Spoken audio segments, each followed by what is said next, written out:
镀金款的天硕利洛克佩戴了6年左右，整体外观出现了掉色以及磕碰划痕较为严重的情况。手表的走时呢也已经不再精准，整体外观呢也被油污碎屑所包裹。这款表呢可以说是历经风雨，已经呢被折磨得已经无法正常佩戴了。接下来呢，针对整个手表进行回炉重造，针对整体外观进行全面翻新修复，包括机芯保养，整体的小问题呢也一并的解决好。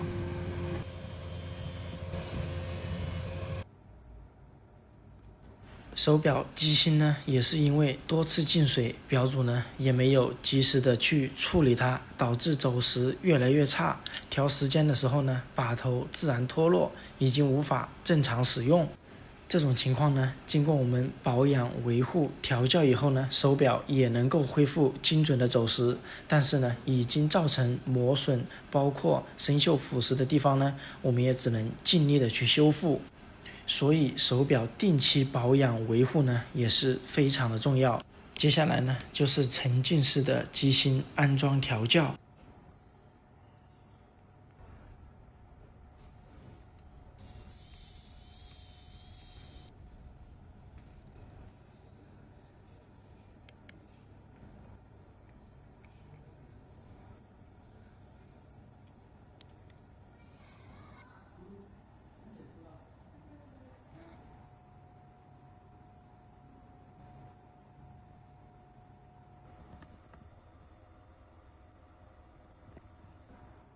我们将翻新保养完成以后的手表呢进行防水测试，防水结果显示正压负压通过，